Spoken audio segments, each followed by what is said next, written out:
राजनीति और जीवन ये सांप सीढ़ी के खेल की तरह से है।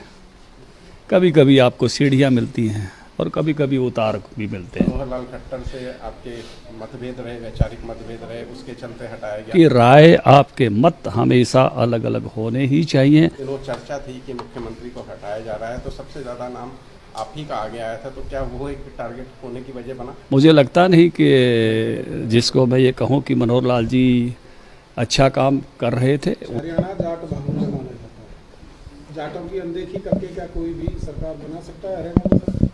देखिए, भारतीय जनता पार्टी की राजनीति वो जातिवाद पर नहीं चलती है। भारतीय जनता पार्टी की राजनीति का मुख्य आधार राष्ट्रवाद है।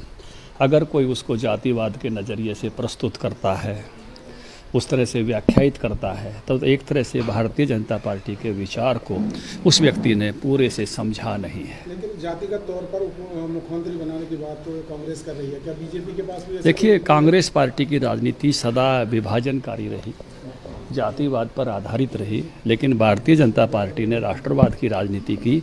और भारतीय जनता पार्टी की राजनीति में अगर कोई जातिवाद की बात करता है तो मैं फिर से दोहराता हूँ, उसने भारतीय जनता पार्टी के विचार को अभी पूरी तरह से समझा नहीं है, जाना नहीं है, उसके हृदय में अभी पूरा उतरा नहीं है। अच्छा, पन्ना प्रमुख जैसी बड़ी सौगात आपने पार्टी को दी, उसके बदले ये सिवा ठीक नहीं है। उदय भान जो कांग्रेस के स्टेट प्रेसिडेंट हैं, वो कह रहे हैं कि सेक्रेटरी तो बहुत सारे हैं, उसकी कोई पहचान नहीं होती। देखिए, राजनीति और जीवन ये सांप सीढ़ी के खेल की तरह से है। कभी कभी आपको सीढ़ियाँ मिलती हैं और कभी कभी उतार भी मिलते हैं, लेकिन दोनों में मज़े लेकर चलना वो आपका आनंद है। लेकिन सेक्रेटरी का पद जो है वो राष्ट्रीय स्तर पर होता है, अध्यक्षों का पद जो है प्रदेश स्तर पर होता है। मैं आभारी हूँ,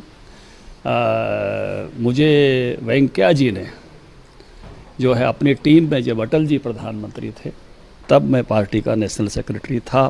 फिर से ऐसे ही पल जब मोदी जी प्रधानमंत्री हैं, मैं पार्टी के सेक्रेटरीज की लिस्ट में मुझे शामिल किया गया है।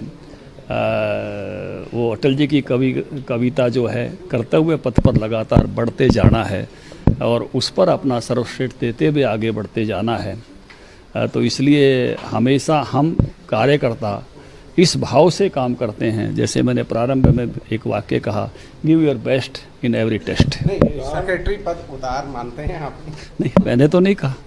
राष्ट्रीय स्तर मैंने वो तो हैं, जिंदगी का उतार चढ़ाव। मैंने एक वाक्य कहा, उतार चढ़ाव जिंदगी का हिस्सा है, उतार चढ़ाव राजनीति का भी हिस्सा है। कई सारी इसलिए वो हमेशा रहेंगे ही रहेंगे। लेकिन जो है, मैंने कहा कि एक समय था मेरे पास राष्ट्रीय सचिव, बहुत युवा अवस्था में भी मैं था, वेंकैया जी की टीम में नेशनल सेक्रेटरी था। आज फिर से देश के प्रधानमंत्री उस समय अटल बिहारी वाजपेयी जी थे, आज भी मैं फिर से मुझे वो दायित्व दिया गया है, तो निश्चित रूप से मैं जो है आभारी हूँ। अच्छा, बहुत सारी चर्चाएं हैं कि एक ये है कि मनोहर लाल खट्टर से आपके मतभेद रहे, वैचारिक मतभेद रहे, उसके चलते हटाया गया। दूसरा एक ये भी चर्चा है कि जाट आप बिरादरी को कम्युनिकेट करते हैं, लेकिन उनसे कनेक्शन नहीं बिठा पाए, एक ये वजह ऐसा है कि लोकतंत्र में अगर मतभेद नहीं रहेंगे तो लोकतंत्र का सौंदर्य खत्म हो जाएगा। तो ये आपकी राय, आपके मत हमेशा अलग अलग होने ही चाहिए, मनभेद नहीं होने चाहिए। मनोहर लाल जी के साथ कोई मेरा मनभेद नहीं था, और मतभेद अगर नहीं होंगे तो लोकतंत्र का सौंदर्य खत्म हो जाएगा। लोकतंत्र में ज़रूर हर व्यक्ति की अलग अलग राय होती है, लेकिन बाद में जब हम काम करते हैं तो हमारा मंत्र यही होता है, मत अनेक निर्णय एक।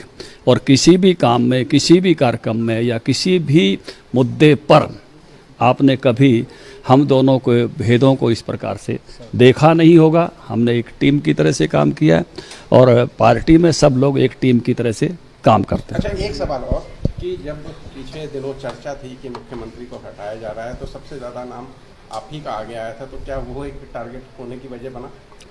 देखिए, मुझे लगता नहीं कि जिसको मैं ये कहूँ कि मनोहर लाल जी अच्छा काम कर रहे थे, उन्होंने गुड गवर्नेंस के विषय को काफ़ी समय से आगे बढ़ाया है। राजनीति एक ऐसा क्षेत्र है जहाँ, जैसे मैंने कहा कि चर्चा तो हमेशा भिन्न भिन्न तरह की राजनीति में चलती रहती है, लेकिन चर्चाओं से राजनीति नहीं चलती है। चर्चा चलती रहती है, चर्चाओं से राजनीति नहीं चलती है। राजनीति जो है वो मैं कहूँगा कि सबसे अच्छी बात यह है कि राजनीति में गुड गवर्नेंस बीजेपी का मुख्य मुद्दा बना। नायब सिंह सैनी के अध्यक्ष पद को किस तरह से देखते हैं? बहुत अच्छा कार्यकर्ता है, वह मेहनती है, संस्कारी है और बड़े से मैं कहूँगा कि युवा अवस्था में हमने उस समय से देखा है कि जब कार्यालय में काम करते थे और मैं उनको जब भी उद्गृत करता हूँ तो 2 शब्द हमेशा कहता हूँ, भाई तूने हमसे सीखा भी है, हमने तुमसे भी सीखा है। क्योंकि कंप्यूटर हमसे ज़्यादा अच्छा नायब सिंह को आता था, तो एक्सेल में कैसे काम करें, पेज में काम कैसे करें, पीडीएफ में कैसे काम करें, कौन से डाटा कहाँ से निकालें, ये नायब सिंह को फ़ोन करके हम सीखते थे। जब मोदी जी ने हमको कहा कि कंप्यूटर रखिए घर पे, तो जहाँ अटकते थे उनसे पूछते थे। लेकिन जब नायब सिंह जी ने कार्यकर्ता के नाते काम करना शुरू किया तो एक तरह से हमारा दायित्व उनसे बड़ा था और वो हमसे सीखते थे। किसान मोर्चा में भी उन्होंने मेरे साथ काम किया, मंत्री में भी वो मेरे साथ राज्य मंत्री थे। जब मैं मंत्री था तो उस समय भी मेरे ही विभाग के साथ राज्य मंत्री थे, तो उन्होंने उस समय भी अच्छा काम किया और अभी सांसद के रूप में भी अच्छा काम कर रहे हैं और मैं उनके सफल कार्यकाल की उनको शुभकामनाएं देता हूँ। तमाम अटकलें चल रही हैं कि धनखड़ जी नाराज हैं, धनखड़ जी का डिमोशन इतने समय बाद किया गया, इसको प्रमोशन ना मानकर डिमोशन की तरह देखा जाए, इसे धनखड़ जी किस तरीके से देखते हैं?